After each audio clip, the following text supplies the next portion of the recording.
네, 안녕하세요. 전 덕다이버의 한승우. 네, 안녕찬. 이질입니다. 네, 이번 시간에는 주리가 프랑스에서 되게 오래 살았어요. 그래서 프랑스에 대한 얘기들을 좀 해보고 싶은데, 일단 가장 처음으로 쉬운 질문부터.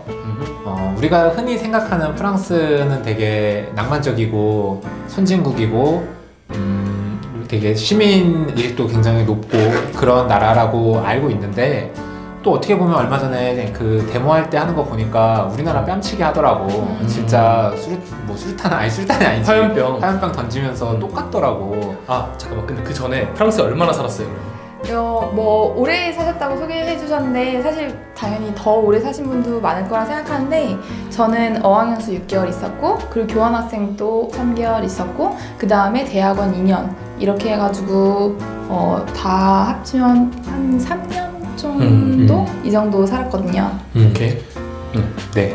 그래서 어쨌든 한번 일단은 뭐 있을까? 제가 프랑스 하면 가장 부러웠던 것 중에 하나는 그거 있잖아요. 한국 사람이 가서 야근을 하려고 했더니 너 이렇게 야근하지 마라. 우리가 만들어 놓은 그 문화가 근로 문화가 너 때문에 이게 망가지면 어떡하냐 라고 그런 얘기 들었었거든요.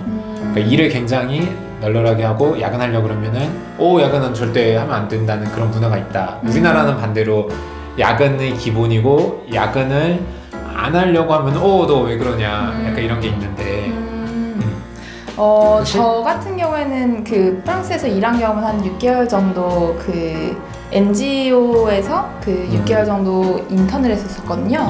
그런데 그때 느꼈었던 거는 확실히, 그러니까 회사가 많은데 그 안에서 NGO 문화여서 사실 이걸 일반화할 수 있을지는 모르겠지만, 조금 그런 건 당연히 있죠. 6시인데 아이고 뭐 57분부터 짐 싸고 6시면 가겠습니다 이렇게 막 하는 것까지는 아니지만, 당연히 좀 눈치도 보고 6시 3분, 5분 이런 거는 기본적으로 그런 거는 동일한데, 다만 이제 한국 같은 경우에는 제가 주위 친구들이 워낙 진짜 야근을 너무, 좀 요즘엔 달라졌을 수도 있지만 뭐 10시, 12시, 뭐 진짜 뭐 컨설팅이나 이런 거 하시는 분은 뭐 2시, 3시 이렇게도 제가 주위에 있거든요. 너무 많이 팽배하게.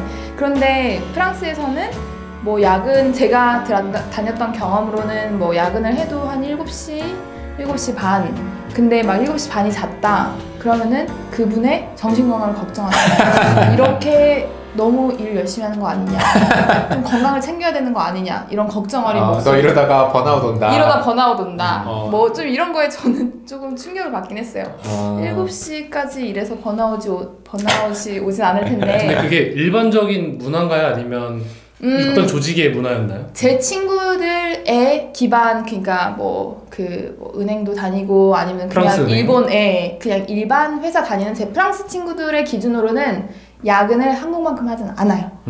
그거, 그리고 7시, 8시, 9시까지도 하지 않고 대부분 조금 더 일해도 7시 넘어서 뭐 8시, 또 거기에서도 또 뭐 은행 뭐라 그럴까요? 그런 뭐 재정 쪽이나 아니면은 금융 쪽이나 이런 분들은 또 다를진 모르지만 제 주위 분들은 그렇습니다. 그러면은 아니 뭐 이거는 좀 어려워서 대답 못 할 수도 있다고 생각하는데, 그렇게 일을 안 하는데 어떻게 그럼 강국이 될 수가 있는지 되게 신기한 것 같아요. 왜냐면 우리는 진짜 미친 듯이 일을 하고 있는데, 걔네는 그렇게 조금 일하면서 어떻게 그렇게 경제가 좋을 수가 있지?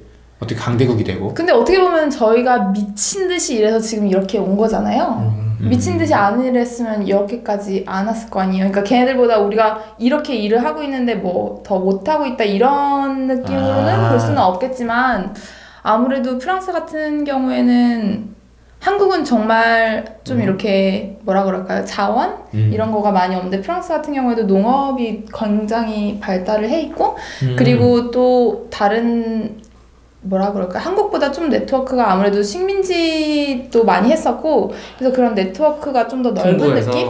그리고 또 사실 프랑스어가 프랑스에만 쓰이는 게 아니고, 프랑스어권 아프리카를 포함한 뭐 캐나다, 퀘벡 이런 데도 있잖아요.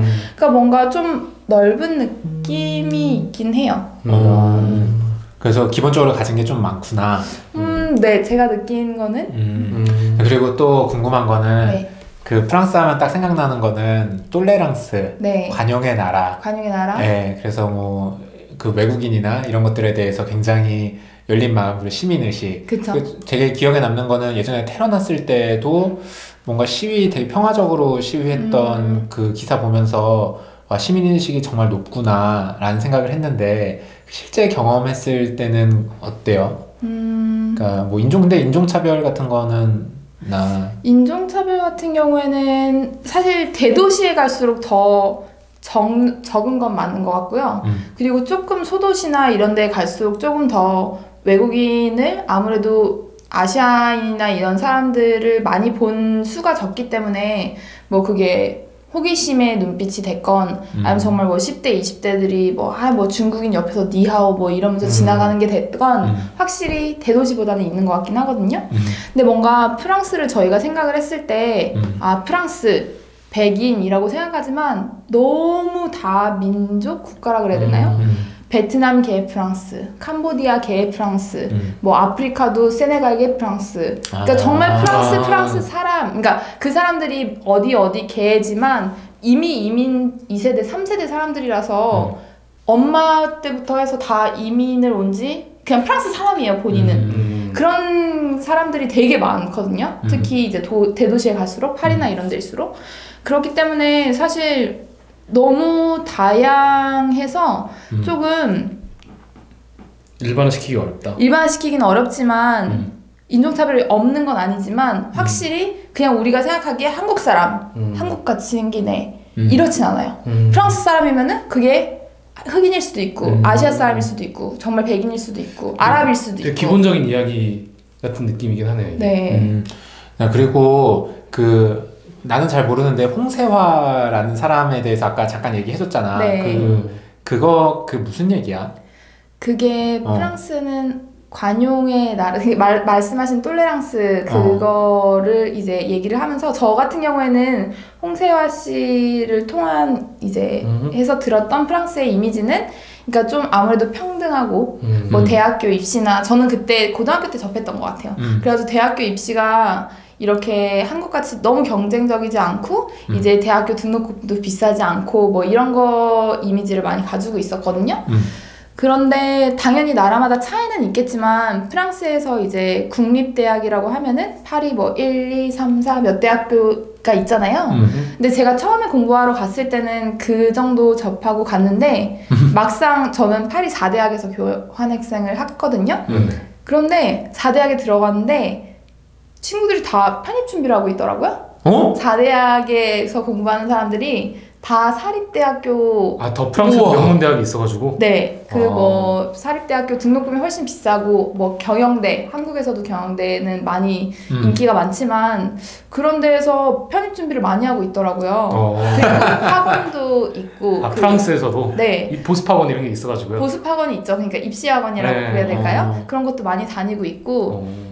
그리고 또 제가 느낀 거는 그러니까 원래 제가 생각했던 프랑스의 이미지에서 실제로 가니까 이런 것도 있구나라고 생각했던 거는 프랑스가 아무래도 귀족들도 있고 뭐 어쩌시고 루크, 두크 뭐 이런 막 성에도 이름이 그렇게 붙어 있고 아직도 좀 그런 귀족 문화라 그래야 될까요? 그런 게 확실히 존재하거든요.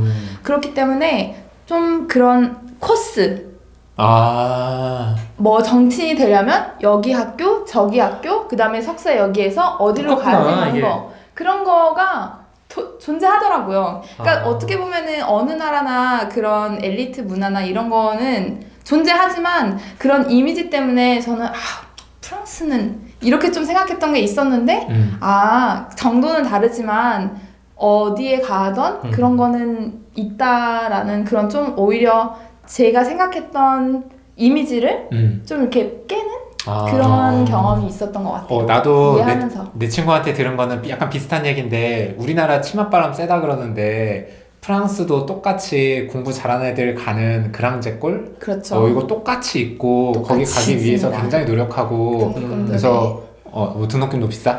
근데 아무래도 한국이랑 저 같은 경우에는 저도 그랑제골에서 그 석사를 했는데 그 외국인, 그러니까 유럽 연합 국가 멤버의 그 시민이 아닌 사람들은 등록금이 다 똑같이 100% 내거든요. 장학금 받지 않는 이상. 근데 아무래도 유럽 사람이거나 프랑스 사람이면은 뭐 부모님의 수입에 따라서 아니면은 뭐 부모님이 이혼하셨거나 그런 거에 따라서 등록금이 차등으로 내긴 해요. 와, 되게 신기하다. 저는 좀 슬프게도 많이 돈을 썼지만 제 이제 또 유럽 친구들은 뭐 경제 사정에 따라서 뭐 다들 등록금 낸 그 가격이 달랐던 것 같아요. 아, 그러면은 비용은 어느 정도 생각하고 가야 돼? 학교마다 다르겠지만 저는 대학원을 그랑제골이라고 말할 수 있는 학교에서 나왔는데 대학원 같은 경우에는 정말 100% 낸다고 하면은 이제 1년에 그 당시 몇 년 전? 제가 2015년, 17년 이렇게 2년 다녔거든요.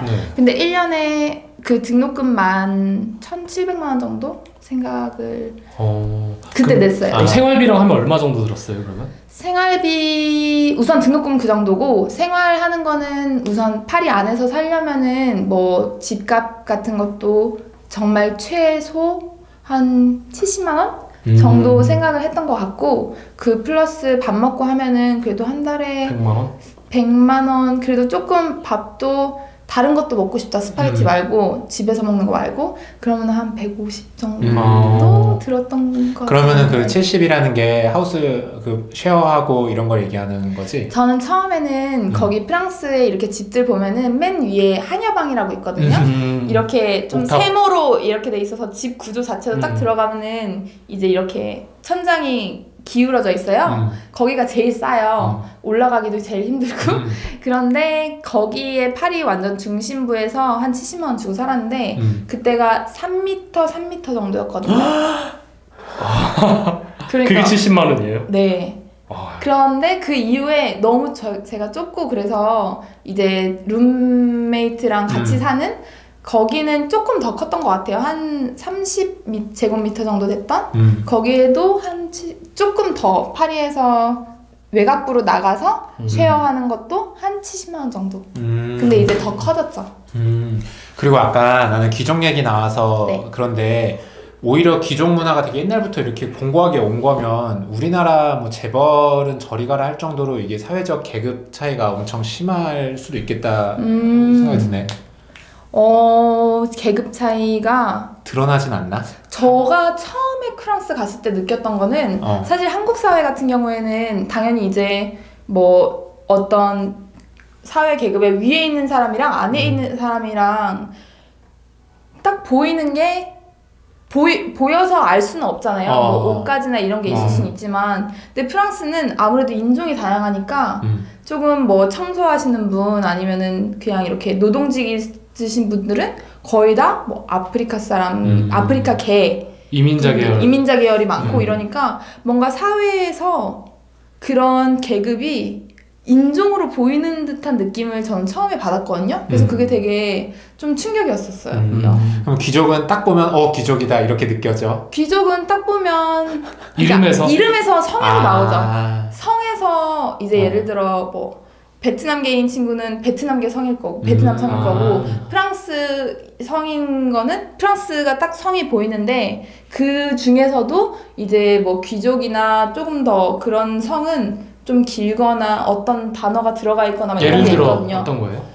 보통 이제 DE 뭐뭐의 막 이런 게 들어가 있어요. 그래서 그런 거를 보통 성을 보면은 좀 계급이라고 그렇진 하지만 좀 출신 어떤 뭐 이게 프랑스 사람인지 이탈리아계 프랑스 사람인지 뭐 아프리카계 프랑스 사람인지 뭐 그런 거가 아무래도 성에서 드러나죠. 그럼 나는 하나 더 궁금한 거는 우리나라의 우리나라는 계급이 나는 뭐 재벌이냐 이런 걸로 나눈다고 생각하는데 재벌은 약간 선망의 대상처럼 여겨지는데 일반적으로 우리나라는 프랑스도 좀 귀족이 선망의 대상으로 되는 건지 아니면 어차피 뭐 이거는 내가 열심히 해서 되는 것도 아니고 해서 그냥 아예 너는 너 나는 난지.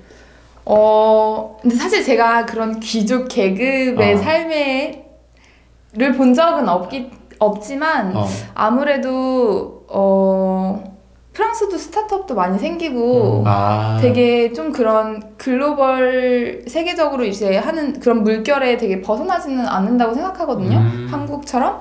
그래서 뭐 선망의 대상이라기보다는 그냥 부모님 성이 있어 저기에 뭐 그런 정도. 그러면 성에 가서 우리도 놀까? 막 이런 느낌 있죠. 아, 우리 예를 들어 돈 많은 사람들 왜 부모님 별장 있어? 펜션이 있어? 이게 아니라 성에 있다. 네, 그래서 좀 그런 걸로 당연히 부럽고 뭐 이런 건 있지만 그렇다고 막 나도 귀족이 될래 뭐 아니면 나도 뭐 그런 느낌은 없는 것 같아요. 오케이. 그러면 네. 프랑스를 우리들이 막 여행도 많이 가고 사람들이 하는데 좀 치안은 어때요?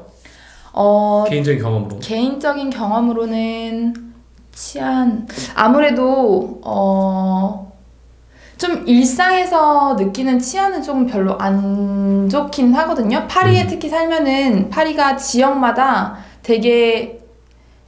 치안이 달라요. 그래서 정말 안전한 지역이 있고 정말 좀 뭐 위험할 수도 있는 우범 지역이 있고 예, 우범 지역도 있고 그래서 이제 제가 얘기를 드리고 싶은 거는 우선 파리를 갈 때 숙소 같은 거 정할 때 그냥 가격만 보시지 마시고 좀 그런 파리의 어느 지역에 있는 건지 그러면 그 지역이 안전한 지역인지 그런 거에 대한 좀 리서치를 먼저 하고 가시는 게 그러면 파리도 그 중심지에 따라서 그 외곽으로 갈수록 1, 2, 3, 4 이렇게 나눠지는 건가요? 그 좀 이렇게 달팽이식으로 1, 2, 3, 4, 5, 6, 7, 8, 9 이렇게 9로 이렇게 돼 있거든요. 그럼 어디로 가야 좀 더 안전해요?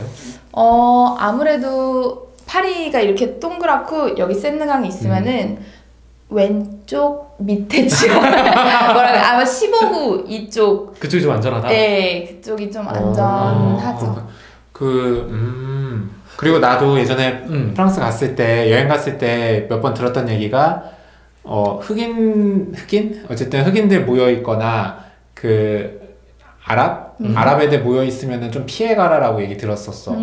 그래서 치안이 되게 선진국 같은 느낌이지만 역시 우리나라만큼 좋지는 않은가. 네. 그리고 싶더라고. 사실 치안이 그냥 정말 조금 그냥 이렇게 뭐 막 강도 이런 거를 채취하고 그냥 소매치기가 너무 팽배이기 때문에 제 친구 중에서 아예 파리에서 태어나고 자라고 파리에서만 산 애가 있어요. 남자인데 걔가 지하철에서 이어폰으로 퇴근하는 길에 듣고 있었는데 그 이어폰이 조금 고장난 이어폰이었대요. 그래서 찌직찌직 거리고 근데 그냥 노래를 듣고 있었는데 또 왜 이어폰이 안 돼? 이러고 말았대요. 근데 집에 돌아와 보니까 이어폰만 있는 거예요.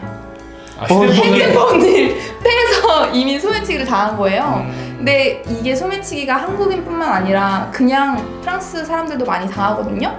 그러니까 한국인들은 이렇게 너무 뭐 카페에서 가방도 놔두고 정말 저희 막 잠도 자고 그러잖아요. 핸드폰 놓고 그냥 뭐 물건 가지고 오고 정말 상상할 수 없고 그런 저희 습관이나 이런 걸 그대로 파리에서 그대로 하면은 너무 타겟이 되는 거죠. 소매치기든 뭐든. 신기하다. 자, 우리 프랑스에 대한 얘기는 너무 이제 궁금한 게 많아서 더 길게 하면은 한도 끝도 없을 것 같아서 이 정도에서 마무리하도록 하겠습니다. 감사합니다.